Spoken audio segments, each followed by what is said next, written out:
This meeting is being recorded.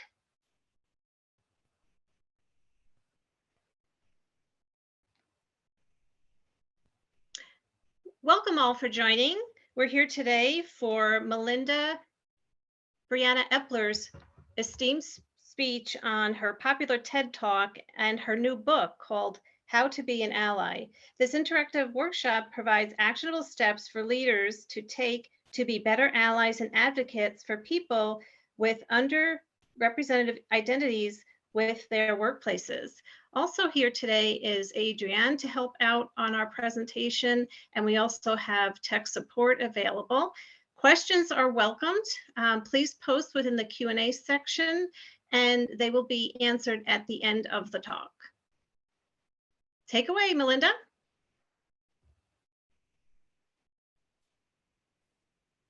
All right, thank you, Denise, appreciate it. So welcome everybody. As people join here, we allow a little bit of time for people to join. Would you please just introduce yourselves in the chat? Just who are you, what's your name, and where are you located in the world?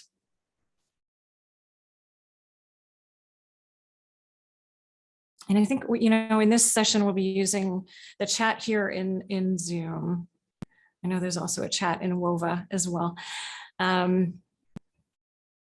So please say for a moment who you are and where you're tuning in from. And I will go ahead and get started. So as I share my screen here.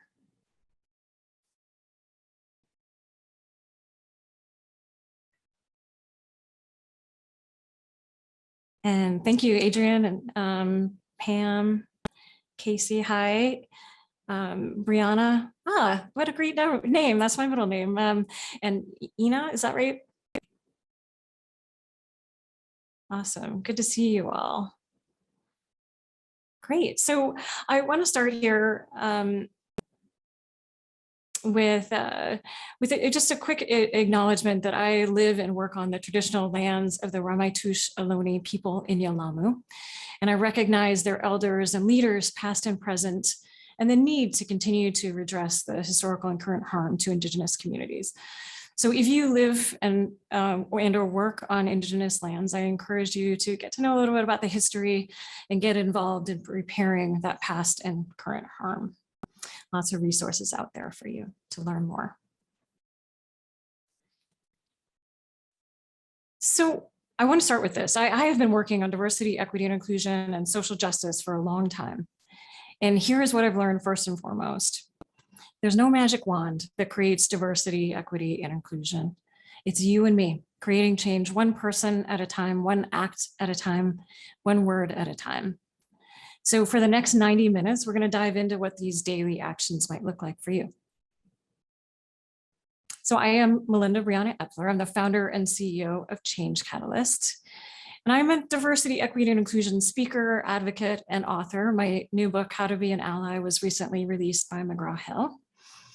And the work I do, I train, advise, and coach executives, entrepreneurs, investors, and activists on how to build diverse, equitable, and inclusive companies. And you can kind of find me at Twitter, on my websites, or email me as well there. So an overview of what we'll be discussing today. I'm going to talk about 4 different ways to be a better ally, to really lead with empathy and allyship. This is an abbreviated version of my 7 ways in my book. And this will be an interactive session. So while Zoom webinar we're not able to do breakout sessions in Zoom webinar, but we will use the chat freely. And also I'll have a few interactive pieces for you to participate in as well. And then we'll leave time at the end for Q&A. So please do let me know if you have questions. So, and if you could, just so that we don't lose questions in the chat, if you could use the Q&A function, that would be great. I see one on WOVA too, so I'll make sure that I get to that one as well. All right, so no one is born a great ally and advocate, knowing everything there is to know about what people are going through and how you can better help them and how also not to hurt them. This work is a journey.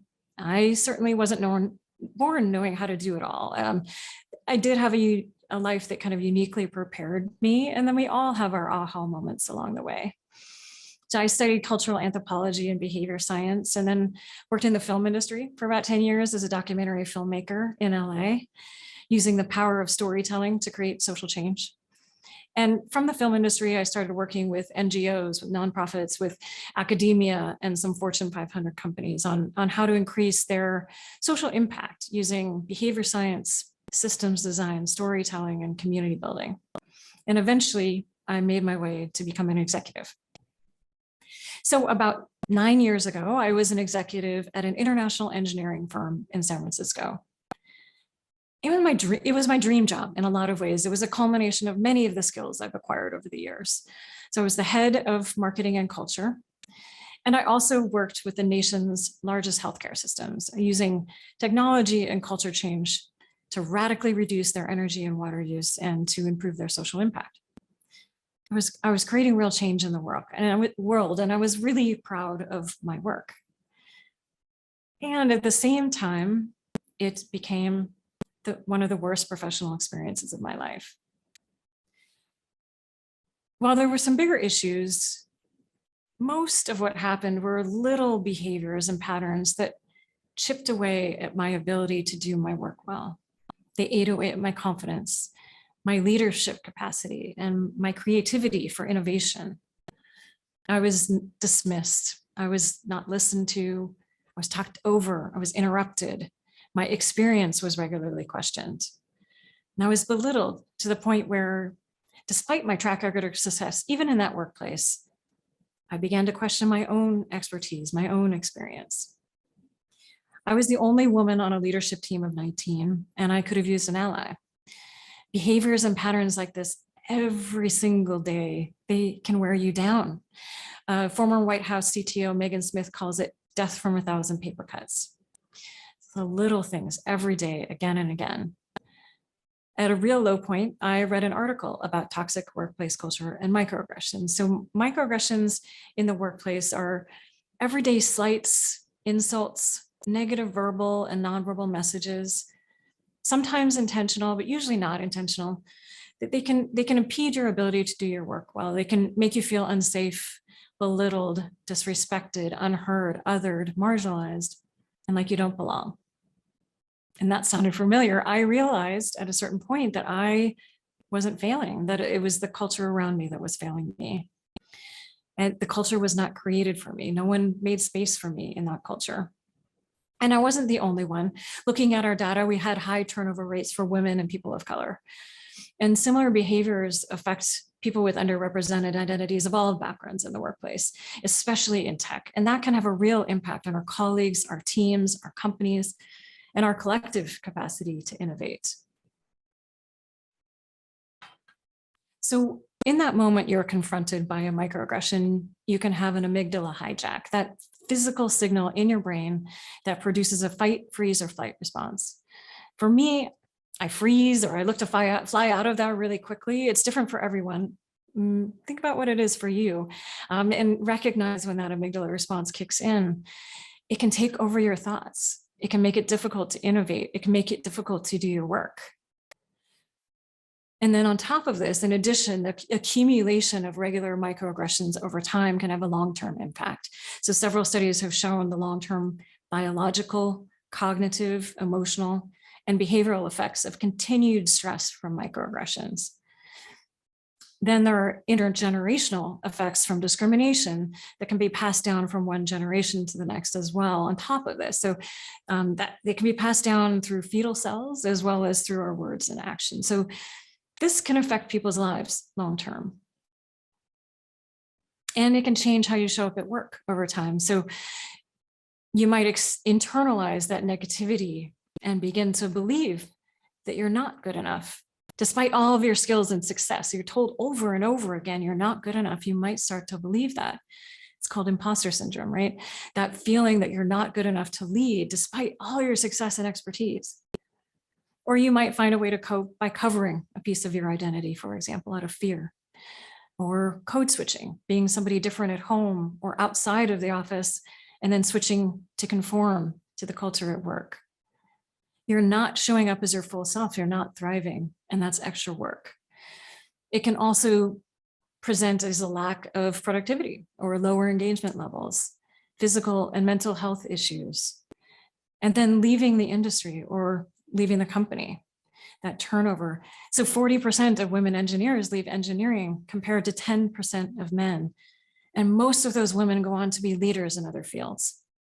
They leave due to working conditions, the culture, the lack of support, and the undermining from colleagues and managers. So once I learned what was happening, I used my expertise in storytelling, behavior science, and large-scale culture change to improve that company culture. And then after a while, I hired people to continue that work. And I left my job as an executive to change the tech industry as a whole. I really wanted to change the industry so people didn't have the same experiences I did.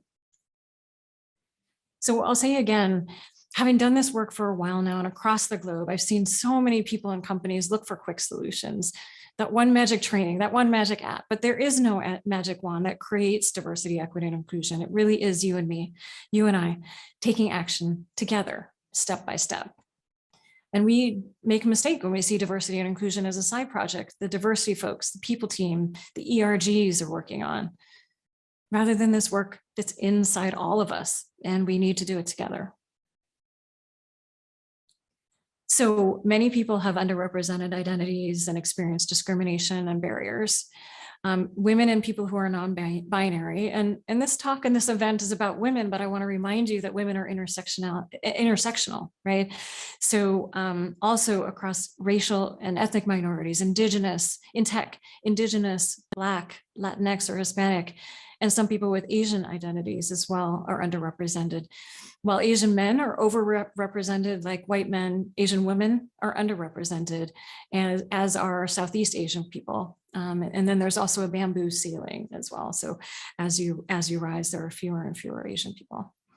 LGBTQIA plus folks, people with disabilities, veterans, religious minorities, anybody over 35 in tech is underrepresented, and many others as well. And so when women hold several of these aspects of our identity, or all of them, it can compound barriers and opportunity to live, love, lead, and thrive. And a reminder that people are underrepresented due to historical privilege and oppression. So around the world, people have been discriminated against for centuries. That intergenerational impact of this still affects the schools we have access to, the networks that get us job or don't, the intergenerational wealth that can provide additional opportunities, and that continued discrimination that we face daily outside of work as well as inside of work. The systemic inequities in society continue through our workplaces into hiring, pay, and promotion inequity. Even products can be built unintentionally to reinforce systemic inequities.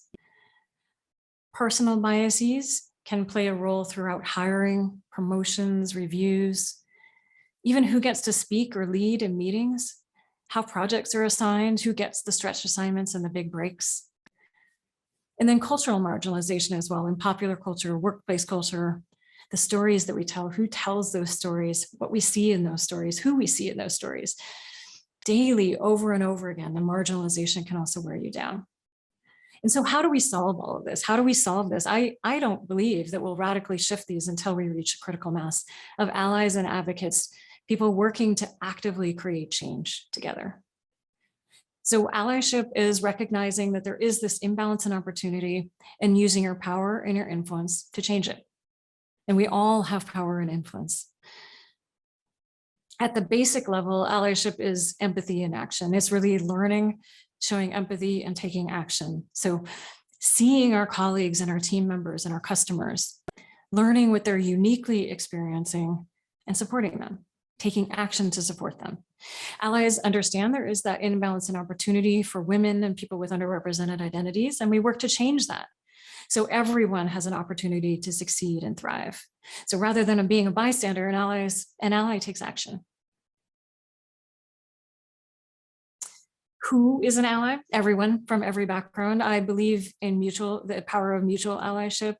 As a white, cisgender, LGBTQIA+ woman who lives in North America, there are some ways that I'm very privileged. and other ways that I'm not. I work every day to use my privilege to be an ally for other people. And I also still need allies myself.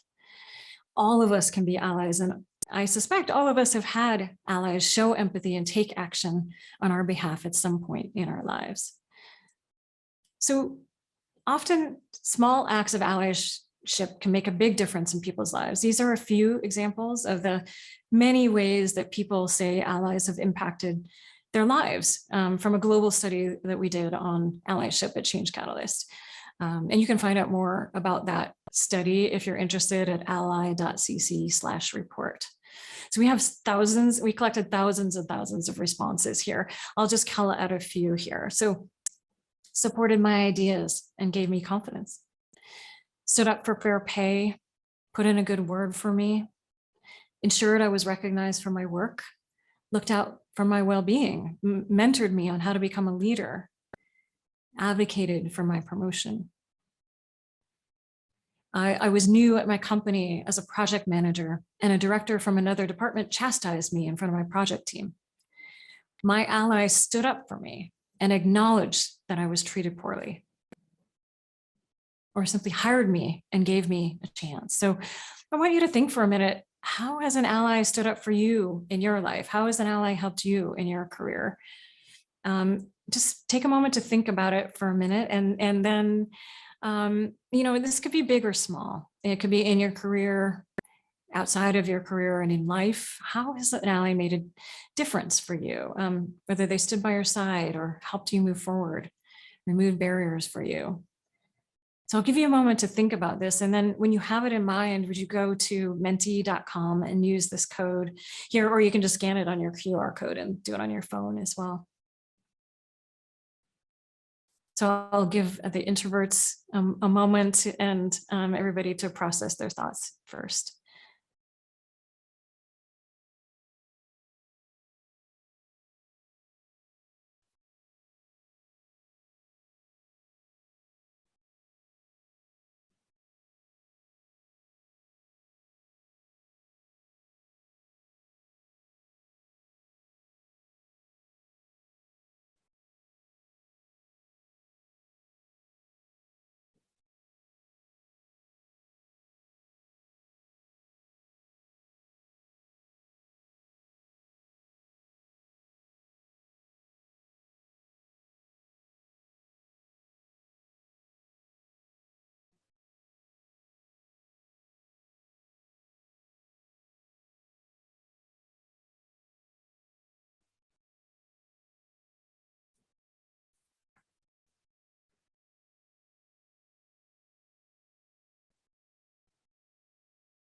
I have a few responses starting to trickle in here.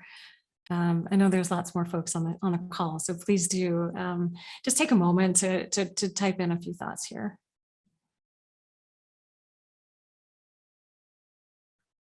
And thank you for participating.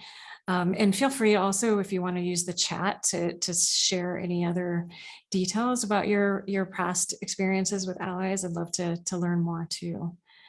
So what I'm seeing is listened, believed in me, uplifted me, validated me, gave me advice, helped me get a promotion, listened to me again. Yeah.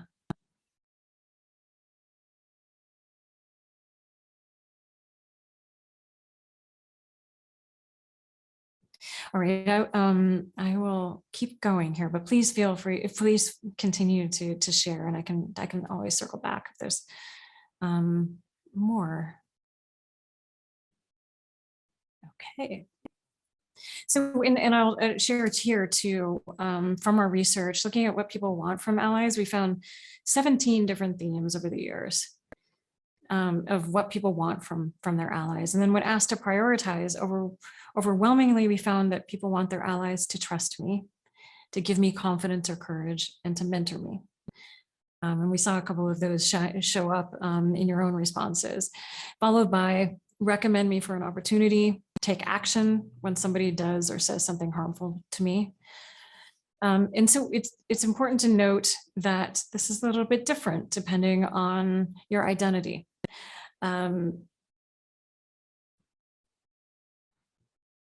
In terms of gender, women tend to want their allies to give me confidence or courage. Then when we look across race and ethnicity, Asian and white people tend to prioritize trust me. Latinx and Hispanic folks give me confidence and courage. People from the MENA region amplify my voice and ideas. Indigenous people tend to want their allies to take action when somebody has harmed them. And then Black respondents in the US are more likely to prioritize that their allies learn about their biases, followed closely by take action when somebody does or says something harmful to them. And our research also shows that allyship has deep results. For instance, when they have at least one ally in their workplace, Black people in the US are 67% more likely to feel safe in their workplace. And that number grows the more allies that they have. LGBTQIA+ folks are 71% more likely to feel safe when they have at least one ally. Women, 117% more likely to feel safe in their workplace with one ally. People with disabilities, 137% more likely to feel safe when they have at least one ally in the workplace. And we found some other benefits as well. People with at least one ally in their workplace, just one, are twice as likely to be satisfied with their job, satisfied with their work culture, and feel like they belong. And in addition, here are 8 ways that allies make a difference in people's work lives. And it really benefits all of us. Increased engagement, feelings of happiness, improved productivity, feeling a greater sense of belonging at work, increased psychological safety, reduced turnover and stress. And of course, allyship creates greater opportunities for career advancement as well. A lot of people kind of remember that as their key moment when an ally really stepped up for them and made a difference in their career. And plus, of course, allyship is the right thing to do, right? It's the just thing to do. It's the fair thing to do. It's the right thing to do. Allyship matters for ourselves, for our colleagues, and for the world. This image shows how people describe good allies in their own words. So while allyship can feel complex, above all, people describe good allies to be trustworthy, helpful, honest, supportive, loyal, caring, kind, good listeners. Right? We have this in us. Allyship can be pretty simple. We have these many skills and attributes. We might just have to activate them a little different to be good allies, right? So let's talk about a few concrete allyship actions that you can take as a leader. The first is learning, unlearning, and relearning. And this is a constant process. The learning never stops. The idea is you start by learning and then you move into action pretty quickly, right? You don't want to stay in the learning, but you keep learning. So for many of us, the beginning of our work is unlearning what we know about success and opportunity. So many of us have been told our whole lives that if we work hard, that hard work pays off. We get what we deserve. We live our dream. But many people have to work 10 times as hard to get to the same places because they're working against those many barriers put in front of them. We also have to unlearn and relearn history. Our history books, even Wikipedia, are statistically written by white men, and they've likely left out, unintentionally, key pieces of history. So we have to relearn history with new perspectives. Our education systems also have deep inequities within them. Sometimes we have, many of us have a lack of diversity in our networks. So for many of us, our friends come from similar backgrounds. We have to widen those networks so that we're learning, so that we're growing our understanding. And then also language and identities evolve, so we have to continue to learn there as well. Biases are learned responses. Biases are mental patterns or shortcuts that can influence our perception. We learn them from our families, from our friends, teachers, media, throughout our culture, really. And while we might not be aware of them, they can perpetuate inequity and exclusion. They are learned responses that can be unlearned. So the work is to interrupt our unconscious biases by being deeply conscious of what we say and what we do. And also our biases are generally the foundation of microaggressions. So those are kind of interrelated here. I'm just going to talk about a few biases just to get you started. Identity bias, so bias against or for somebody's identity, race, ethnicity, gender, disability, religion, age, class, caste, political views, geographic origin, body size, thinking styles, right? Or the intersections of all of these. Also parents, immigrants, LGBTQIA plus folks, veterans, people who've been incarcerated, etc. So a few examples of how these might show up for women, particularly in the workplace. Assigning admin tasks to women. It happens a lot more to women, especially in tech. When in a meeting, asking men for ideas or opinions first. Not interviewing a woman with a disability because you don't think they'll perform well or you don't understand how to accommodate them. Believing people with a particular gender or thinking style are better leaders. All of these things have been shown to regularly show up in tech. Stereotyping, also called perception bias. It's a type of identity bias, an assumption and often derogatory belief about a particular group of people. So the way this can show up in tech, again, assuming a woman who is Asian or Indigenous or Latinx can't speak English very well, or assuming Asian women are good at math or engineering, while women who aren't Asian are bad at them.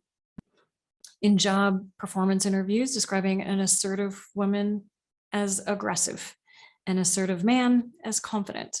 That disparity in really looking at those leadership qualities, right? Believing a Black woman is not a good fit for leadership because they're angry or overly direct or somehow don't have the right communication style. So centering communication styles around a specific identity. And can you think of more examples of identity bias and stereotyping? I'm sure that you can, or just watch out for those as you go about your week. Oops. And then the last one I want to talk about is affinity bias or in-group, out-group bias. It's a tendency to warm up to people like you. So it can often lead to an in-group favoritism and an out-group discrimination. The in-group can be an identity. It can be a team or an organization within your company, a school, a neighborhood, hometown, sports team, or some type of sport or fraternity, sorority, or any other affiliation. So it's any kind of an affiliation that allows somebody to feel included and somebody else to feel excluded. So the way this can play out in the workplace, taking a chance on somebody from your in-group while requiring somebody from your out-group to pass tests to prove their skills and expertise. So it happens a lot in hiring and in promotions as well. Men tend to give other men a chance more than women or people who are non-binary. And then it also happens across race as well. Women of color tend to have to prove their skills even more. So that prove it again and again and again in order to achieve the same level. Looking for talent in your own networks from schools and communities that you identify with. When hiring, evaluate for culture fit or pattern matching to your current team, looking for similar patterns in education and personality and other attributes. You know, they'll get along with the team better, which is a problem if you're looking to diversify your team. So just a few things to think about. We can't go deep into all the biases that show up in the workplace, but these are a few to start thinking about. And I want to just quickly say one more that I think is relevant here is that status quo bias. Often we prefer things to stay the same. So this can be tricky when you're working to improve diversity, equity, and inclusion and really activate allyship on your team. If people want to stay in what's comfortable and what's working for them, right? It's harder to get, it can be harder to get them to go beyond that status quo bias. So to recap here, in order to truly understand each other so we can support one another, we have to relearn our history because it still affects our present day experiences. Broaden our networks or in groups to include women and more women of color, women with disabilities, women with other intersectional identities. And then learn to recognize your biases. And once you recognize your own biases, you can start to unlearn them to ensure you aren't harming people with them.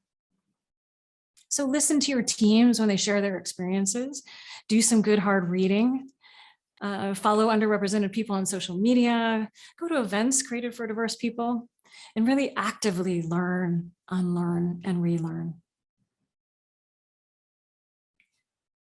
So I want to ask you to think about where you might practice this week. Where might you spend some time really learning and unlearning and relearning?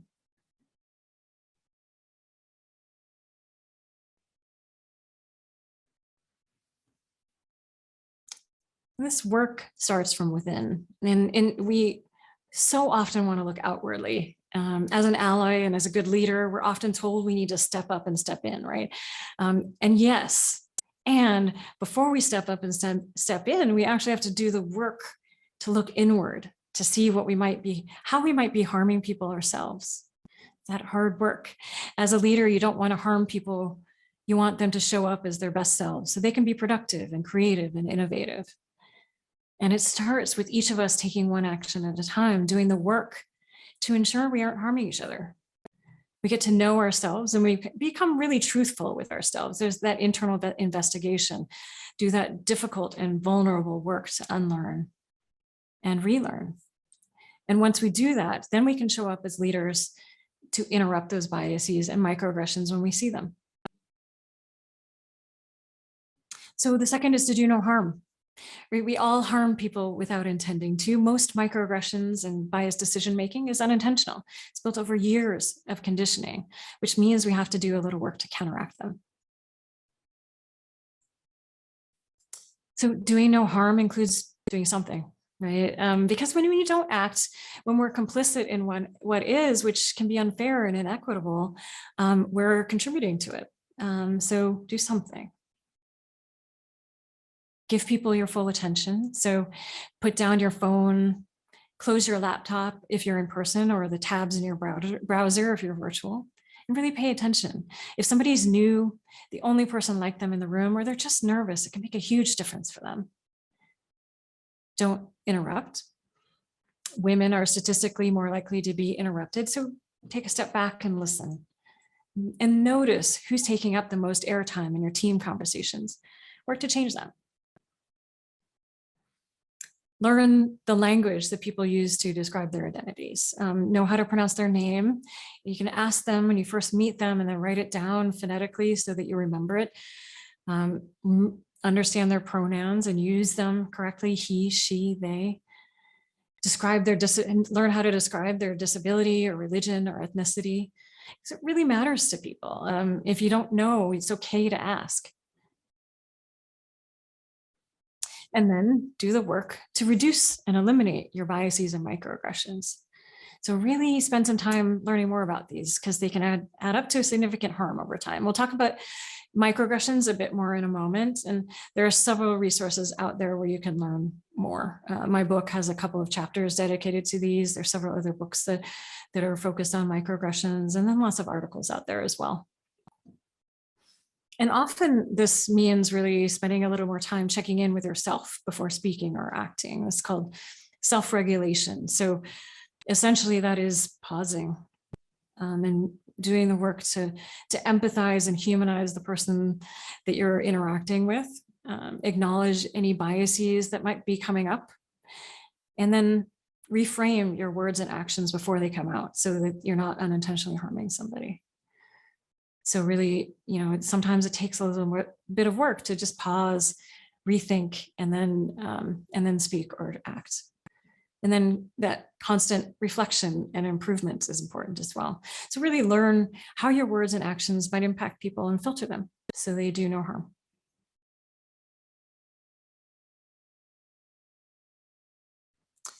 So I want to take a little break here to help you remember why this is important. It's not always easy to do this work, and knowing why it's important to you can help drive you forward. People are allies for different reasons. It might be for the business case, because data shows that diverse and inclusive teams are more productive and profitable and innovative. Or for fairness and social justice, because we have that long history of oppression and inequity that needs to be corrected. Or for the next generation, So your kids and grandkids can can grow up with equal opportunities. And also so they can grow up creating equal opportunities for others, right? So what is your motivation for this? And take a moment to think about it. If you still have this open, you don't need to enter in the code again. It should still be open in your browser and you can just advance to the next one.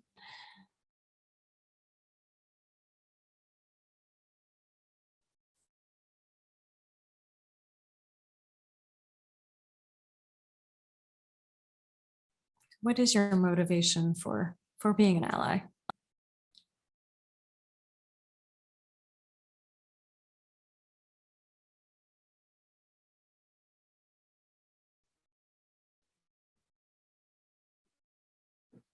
And I see we don't have a lot of folks participating in the poll. That's fine. Sometimes people can't open it on their browser. So I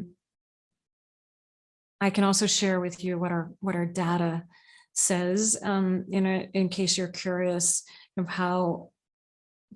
what normally motivates, what often motivates people. What we tend to see is that fairness and justice and paying it forward, giving it back, and wanting to be a good leader tend to rise toward the top. Business success tends to be pretty low driver and motivator for change. It's interesting to know if you're trying to create change in your own organization.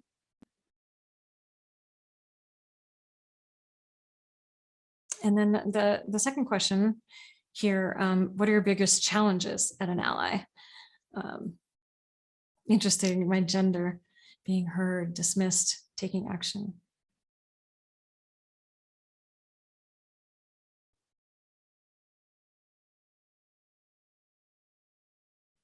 And here also I'll share research. What we found by far the biggest challenge people have to being an ally is a lack of skills, knowledge, or confidence. It's a top challenge we found across every region, demographic, and seniority level. And then we also found that most people want to gain their skills through their allyship skills through training and online courses. And then we also found that those courses and online training are actually very effective, that 97% of people who have allies, 97% of people who have allyship training offered in their workplace have allies in their workplace, which is a lot higher than average. So training really does make a difference.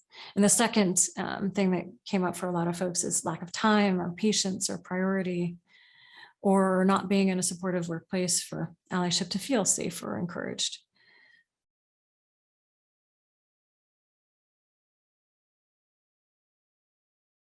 Okay, so moving on to, once you've started to do no harm, the next step is to advocate for people, even in small ways that can make a big difference in people's lives. That could be in stepping up, stepping in, sometimes even stepping back, so everyone can thrive in the workplace. And allyship, again, it's empathy in action, right? We have to work to have empathy, to understand where people need and want support, and then we take action. So the best allies work internally to know themselves, and then they listen, they learn, and they act with empathy. This is rooted in recognizing our commonalities and valuing our differences. So when we first meet people, and even when we've been working with them for some time, we usually look for what we have in common. But the other part about being an ally is really valuing and appreciating what we don't have in common, right? The ways that we're each unique and have different experiences, which means really listening with empathy and building understanding. And this is also important because we don't always understand somebody's experiences. We have to listen, we have to trust and believe them. We believe their experiences with microaggressions and exclusion, even if they're different from our own. And when we're all able to be our unique selves, that's when we have the most effective teams, right? That's when innovation thrives and we're more productive together. That's the value diversity brings to business and our collective happiness at work.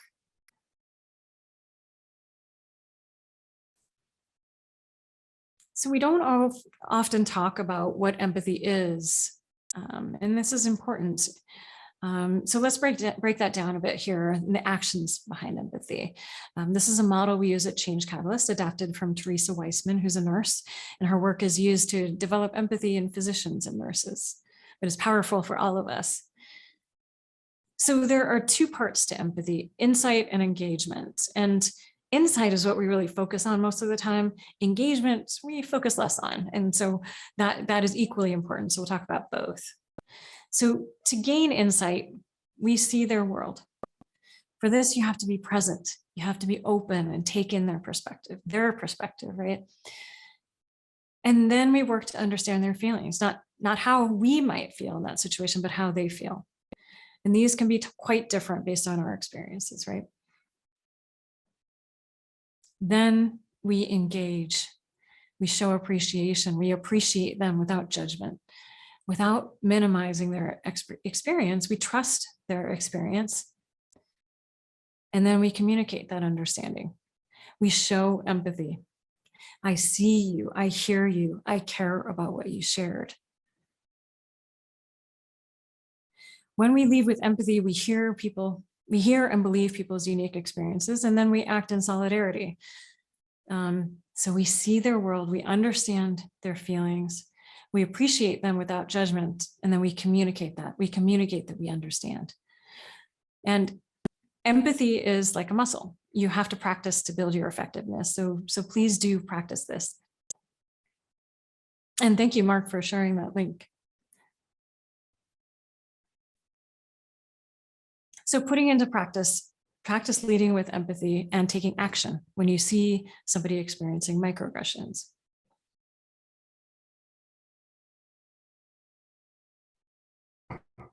So I'm just going to skim the surface of microaggressions here with a couple of examples, but please keep learning about them.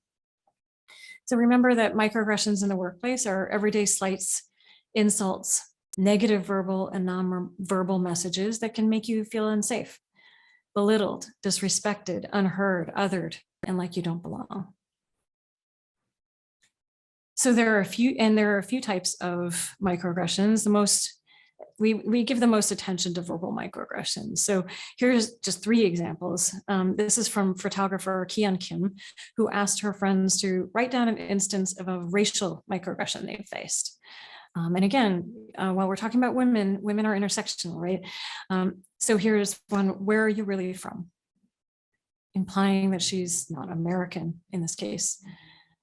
Or getting somebody's name wrong or calling them by a common name of their culture. Just basically showing you don't care, you're not paying attention, and you're stereotyping them. Or the third one here: you don't look like a normal Black person. Kind of an equivalent to this is you're so articulate. Both of these are implying that they're an exception to an unspoken rule you have about Black people, like that Black people are generally not articulate, or that somehow that they fall into a different normal, right? Microaggressions can also include not letting someone use their language. So for instance, explaining for somebody, what she meant to say was this, or interrupting, taking more than your share of airtime on a call, which happens a lot in remote meetings as well as physical meetings, in-person meetings. So verbal microaggressions can be sexist, racist, ableist, heteronormative, ethnocentric, ageist. These are just a few examples of many. The best way to continue to learn is to read, listen, and attend events, follow people on social media, get outside of your comfort zone, the learning zone. And then nonverbal microaggressions are body language and facial expressions, can be either a microaggression or a valuable way to show support. In this case, in looking at this photo here, how is the speaker going to show up for this crowd? Particularly someone who might already have a tough time getting up in front of the room, or somebody who doesn't feel like they belong. Obviously these are exaggerated, but even these tiny microexpressions can be perceived and make a difference. And then also microexpressions are amplified in the remote workplace. So on video, we're only seeing this rectangle of each other, which means our facial expressions and upper body language are magnified. So if we're looking off to the side, if we're multitasking, people can see that. If you're otherwise less than fully present, it can really impact how somebody experiences a call, especially if they're presenting an idea or if they feel like they don't belong, right? Also, hopping from Zoom to Zoom, hopping from meeting to meeting, like many of us do in the remote setting, we often move from that meeting to the next meeting and bring the energy from one meeting to the next. Like, so, and it's still on our faces, it's still in our facial expressions and upper body language. So I recommend you take a moment between meetings to reset and refocus and work to be fully present. Sometimes I will just do a 30-second meditation to just like body scan and make sure that I am priming myself to think about how I want to show up to the next meeting. Also, as a leader, especially if you see microexpressions in others that are harmful, disrupt it. You might call people in to really focus their attention and yeah, the Pomodoro technique, exactly, Mark. Yeah, is really call in your attention to that moment. Microaggressions can also be nonverbal and passive. That fear that you might say the wrong thing or not know how to approach somebody can actually lead to avoidance altogether. And avoidance can have a long-term effect on somebody's life. I learned about this from Victor Calisi in this photo. I think he's just left, but he was the commissioner for a long time at the mayor's office for people with disabilities in New York. So this avoidance might look like not interviewing or talking to somebody because you don't know how, or for a woman of color or women with a disability, you don't know how to accommodate them. You don't know how, you don't identify with them. So you just don't talk to them. Also asking different questions in a job interview, which happens a lot to women, especially women of color. We might assume that we know the answer. We're just uncomfortable asking the question of some people. As a manager, not giving someone proper feedback to grow. So research shows that women, and especially women of color again, get less quality feedback from their managers and colleagues. And that feedback can be really valuable to somebody's career. It can make or break somebody's career.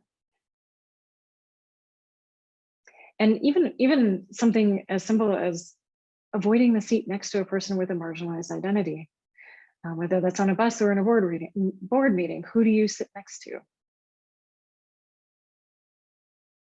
So for people with disabilities, this actually shows really low unemployment rates for people with disabilities, and avoidance is a big part of that.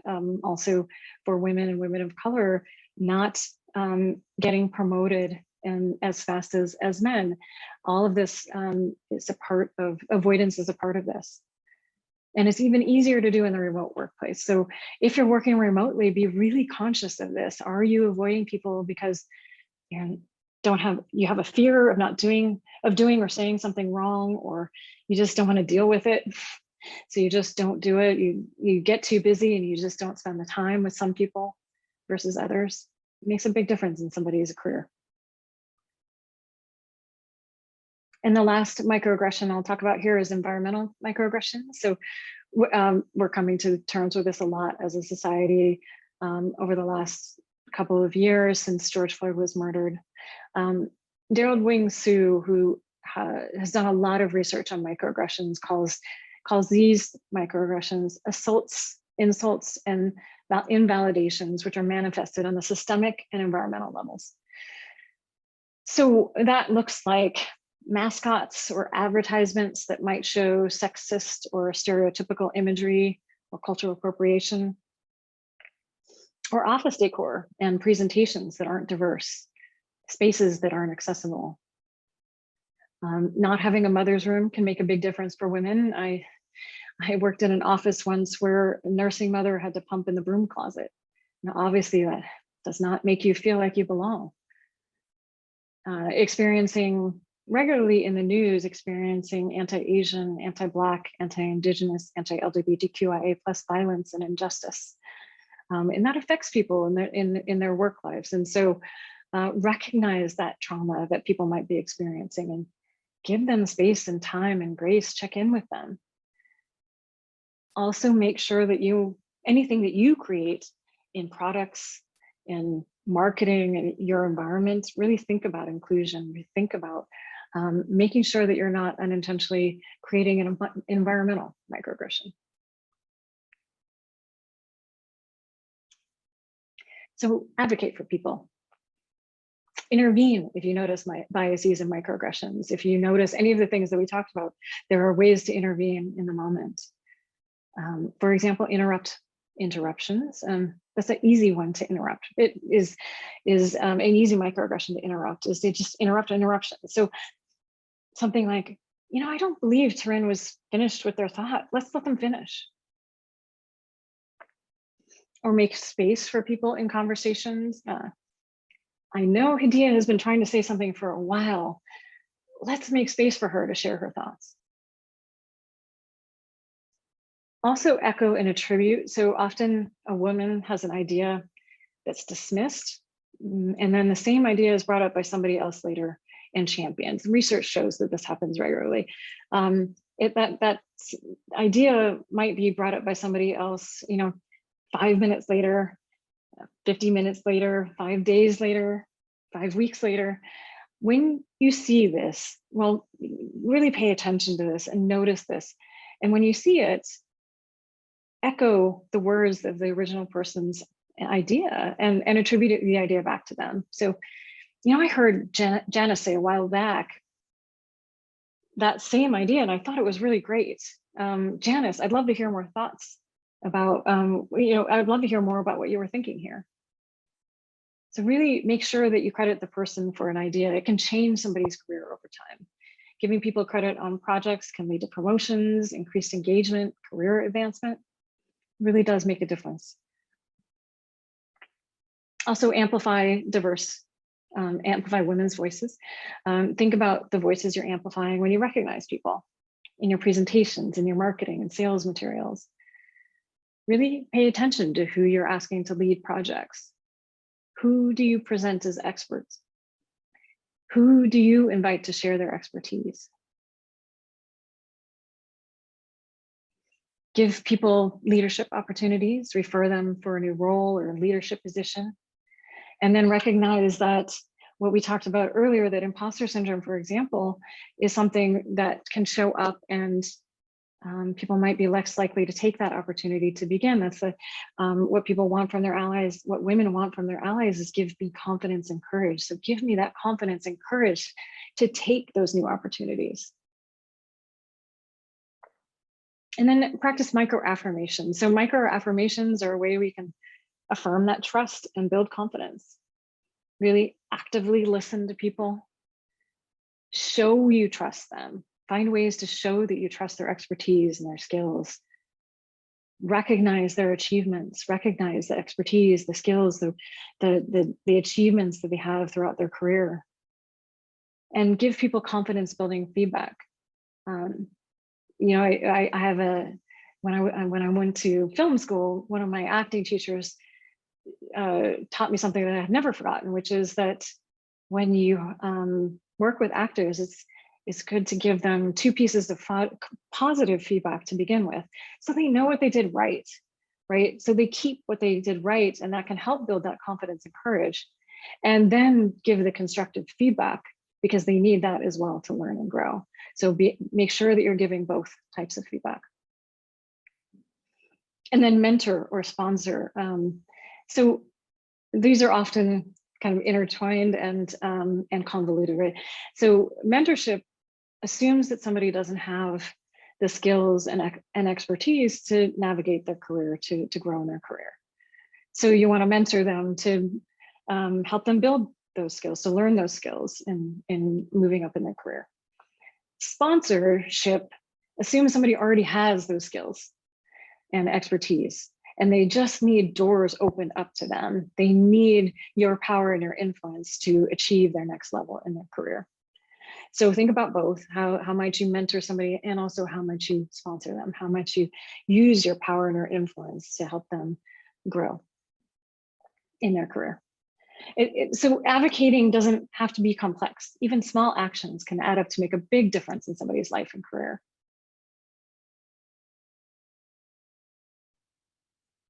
And then fourth, lead the change. So no matter what your role is, you can lead the change.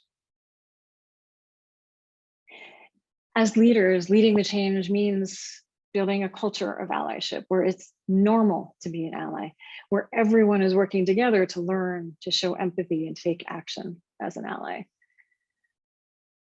So here's a high-level overview of some things to think about. The first is to rethink your own work so it's more equitable, inclusive, and accessible. It starts with you, right? How might you do your work in a way that's more equitable, more inclusive, more accessible to all? Really spend some time thinking about this and taking action. So a few things to think about here. How might biases play a role in your decision-making? And then what can you do to change that? Are you getting input from diverse people with diverse experiences? You know, whether that is input on a project, input on a rollout of a new product, input on a marketing campaign. How are you getting input from diverse people with diverse experiences? When you look at a new idea, you enter a new market, you think about a new product or some kind of new innovation. Are you thinking about it from many diverse lenses from the beginning? And then is accessibility a standard or an afterthought? Because there are many women with disabilities and a key part of the population, your customer base as well.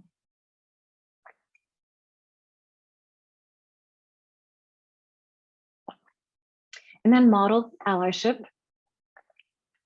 As you begin as you work to be an ally, share your journey. Model what allyship looks like and feels like.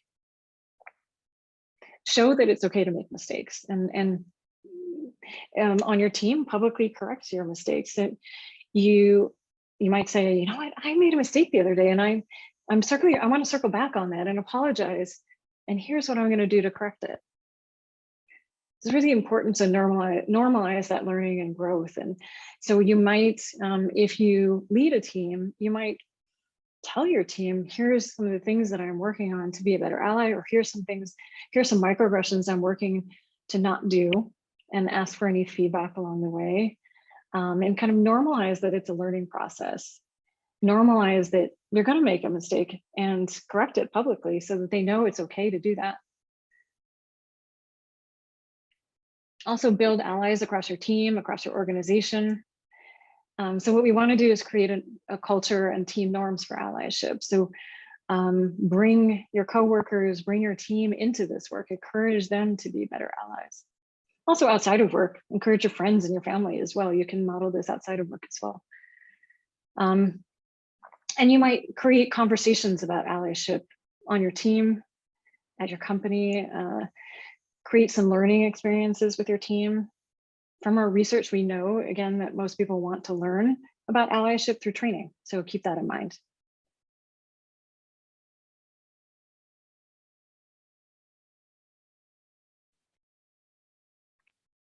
And lastly, remove biases and microaggressions from systems and processes. So correct those systemic inequities.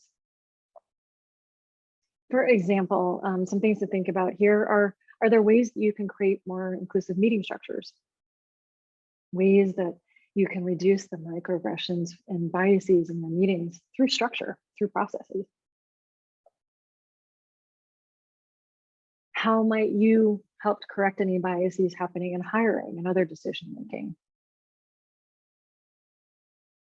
And then also biases and microaggressions come through in reviews and promotions, project assignments, leadership development programs.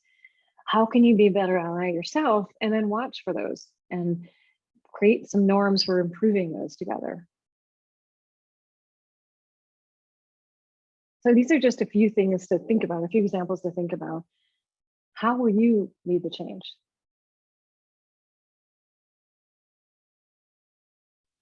So again, we talked about learning, unlearning, and relearning, really doing that work to unlearn, relearn, and then do no harm, making sure that we're not unintentionally harming people through our words and actions, stepping up, stepping in, stepping back to advocate for people, and then leading the change, really stepping up to lead the change to correct systemic inequities and injustices. So please, I just listed about 20 things you can do as an ally. Pick one or two to start and then keep going. So I want to take a moment for you to think about what will you commit to doing? Please commit to taking at least one new action. Where is an opportunity for you to learn, to show empathy and take action?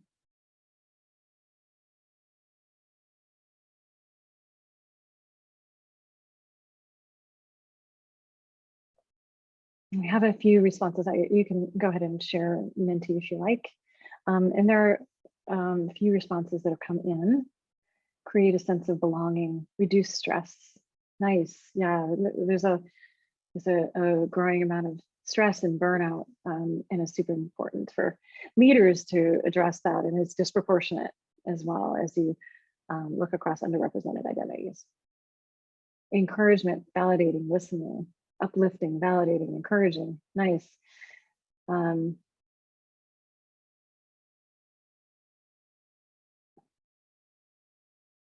Share lessons learned, learn about biases, fantastic. Great, and I appreciate you all. I appreciate you all thinking about this and doing the work to take action as an ally. Please make sure you follow through and hold yourself accountable. So move past any fears. Fear, deep down, is often about discomfort. Allyship is uncomfortable, and discomfort is a part of the learning process. It's a part of any learning process, really, right? It gets easier. Allyship is also courageous. So choose courage over fear or complacency. Allyship is lifelong learning. We don't always get it right, but we keep going, we keep learning, and then we keep taking action. Allyship is action, consistent action over time. And it's rewarding. So don't worry so much about making mistakes. When you make a mistake as an ally, you want to apologize and keep learning. So if you make a mistake, when you apologize, tell the person you recognize that what you said or did may have caused harm, and let them know what you'll do differently next time. Both of those things are important. And remember in that moment that it's not about you, it's about them, right? It's about you telling them that you recognize that harm and you're going to do something about it. They don't have to tell you anything. They don't have to say it's okay after you apologize. You know, that's not what an apology is about. And then be kind to yourselves and each other on this learning journey together. So be supportive, give people grace as they're learning, and really lead with empathy as you work to create change. A few resources to continue your learning journey. One is my book, How to Be an Ally, published by McGraw-Hill. Includes historical context and frameworks, data, stories, both some personal stories and stories that people have told me as they did the research for the book. And a whole lot of ways for you to take action. So you can learn more at melindabriannaepler.com. And then a free resource here, my weekly live event and podcast series, Leading with Empathy and Allyship. I interview experts and we talk about tangible, actionable steps to improve diversity, equity, and inclusion as an ally. It's a weekly podcast available on most podcast channels like Apple, Spotify. And there's at this point 80 episodes, more than 80 episodes available. And then we also have monthly live events as well. So you can learn more at ally.cc. And just know you don't have to do it alone. You can't do it alone. I encourage you to share your learnings and hold yourselves and each other accountable for being allies. Really stay true to those commitments. Yeah, thank you. Change takes all of us, one action at a time, as we take care of ourselves and each other. You can find me here at Twitter at @mbriannaepler, and our website, changecatalyst.co, and my email, melinda@changecatalyst.co. And I'll stay here for a few questions. If you have questions, you can put it in the chat or in the Q&A. There's not a lot of chat happening here, so. Okay, well, I want, this is Adrienne and Melinda, thank you so much for all that great information about a very important topic that impacts all of us. And we're just really appreciative. We do have some private questions. As we said earlier, we do prefer that you send the questions to the Q&A, but I did get some private ones. So we do thank you for that. So Melinda, we had one question in from a participant. Can you expand upon how bias creeps into technical products that you've seen? Yeah, that's a great question. And I'm not a technical person, so with that caveat, definitely bias seeps in when it comes to at the very beginning creating a profile. There's a lot that can come into play there. Asking people about their gender and only giving 2 options, right, is showing a bias that we're in a binary system, which we're not. There's a lot of people who are non-binary.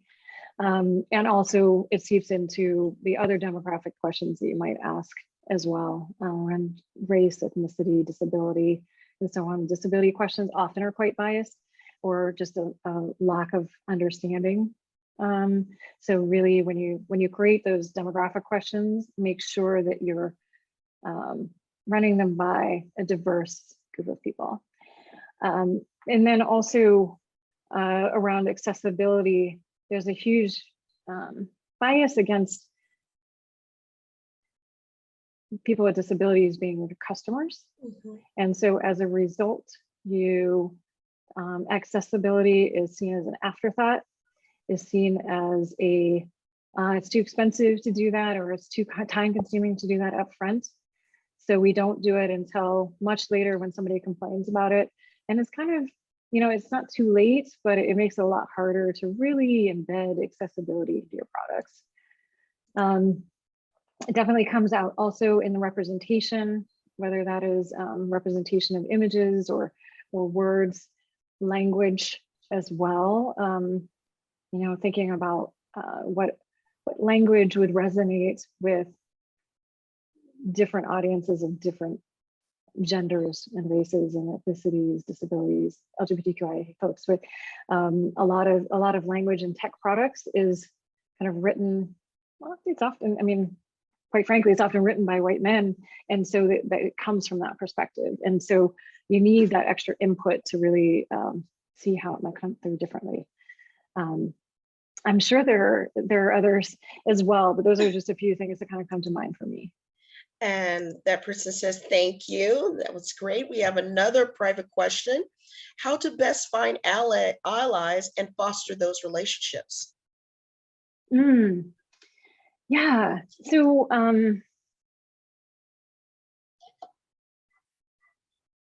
to find allies when you need one, really look for people that are working and doing the work to be an ally, that are already kind of there, if you can, if they exist in your workplace, because they're more likely to be open to learning, and then have a conversation with them about what you could use from them, how they can support you. I will also say that sometimes those folks aren't around, and that idea of mutual allyship that I talked about earlier too, that when, just as an example, when Obama first came to the White House, he hired a lot of women, a lot more women than in previous administrations. Still not the majority at all. Still not in parity, but more women than there have been before. However, there were still a lot of biases on the team, a lot of ways that they were interrupted, belittled, and they weren't able to get their word in. And so one woman started talking to another woman about this problem, and then they, more and more women started kind of talking to each other about it, and they realized they could do something together. So they all worked together to echo each other's words and really amplify each other's ideas. And they did that really actively. They you know, when somebody would have when one woman would have an idea or a thought, the other person would say, that's an amazing idea. I love that. And here's what I think about it, and can attribute it back to them in a way that was really obvious. And Obama started to notice, and then he took notice and he started to change how he interacted as well. So there's also, I think you can find allies in other people around you who are underrepresented and are facing are experiencing marginalization too, and work together to create change. Oh, that's great, Melinda. And we have one last question. And before I go into that last question, for those who we did ask originally that you put in the Q&A, but if you feel more comfortable, as the other individuals did, chatting with me directly, I'm more than happy to relay those questions. I have one that's saying they didn't understand the Q&A. So no problem, that's why we're here. And we have one last question from someone. How do I detect my own biases, even though I'm a part of a marginalized group? I'm finding that through this work that I'm learning about my own biases. Yeah, absolutely. We all do. I'm still learning too. We all have biases that we have to work through. It's because we've just learned them our whole lives. And so the way, and by the way, we do have another question in WOVA that I'll answer too. The way that I would suggest is to, you know, really do some reading around biases to really learn what biases are out there. That's a big one. That was a big learning lesson for me, is to just kind of consume information about what biases even exist. What are biases that are often happening? There's a lot of research out there. I have a chapter in my book on it, but there are a lot of other books that are focused on bias as well. So do some reading to really understand what those biases even are, because you may not be able to recognize them because you don't know they exist. And then also the expanding your network and getting to know more people who aren't like you has been really valuable for me. And that could be, you know, your friend network, that could be your colleague network, that could be your social media network as well. I have learned a ton by following different people on social media. So if you're worried about your own biases about a particular group, follow a bunch of people in that particular group, and you'll start to see, oh wow, there's some things I didn't know that are hurting people that I didn't expect. So and then of course, if you can diversify your friend network and your colleague network as well, and get to know your colleagues, find ways to get to know your colleagues outside of project-based work. So have one-on-one coffees, or if you're leading a team, find ways to get the team together to talk about things outside of work. I mean, we as a team at Change Catalyst, we have a weekly meeting where there's two rules. One is we don't talk about work, and the other is that everybody has a chance to speak. And it's amazing how much I have learned about my team in those meetings. So find ways to get to know each other. Oh, Melinda, that's great. And they are also thanking you. Mm. Are there any more questions? There's one in the WOVA too. It says, is there a distinction between a mentor and an ally? And I would say an ally is the bigger kind of encompassing term for a lot of different things, from learning and unlearning and relearning to doing no harm to advocating, and a part of advocating is mentorship, right? And then leading the change as well. And beyond that too, there's 7 different steps in my book. So a mentorship is a part of allyship. As a mentor, you can be an ally. You can also be, you can be mentoring people who have underrepresented identities, or people who have overrepresented identities too, right? And so I think that still means you're an ally if you're mentoring people with overrepresented identities, but you want to really think about who you're mentoring and how you're creating change with your mentorship. How are you really lending your power and your influence to somebody who doesn't have that power and influence? Excellent.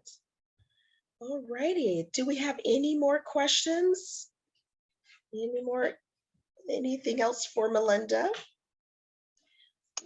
We do have one more in WT2 that I did talk about it in this session. So I think this was this came in a while ago, which is how do you define a microaggression? And I think we talked about that quite a bit throughout the session together. So if you have more questions, you can feel free to chat with me in the WOVA app too. I'll look at for any additional communications there.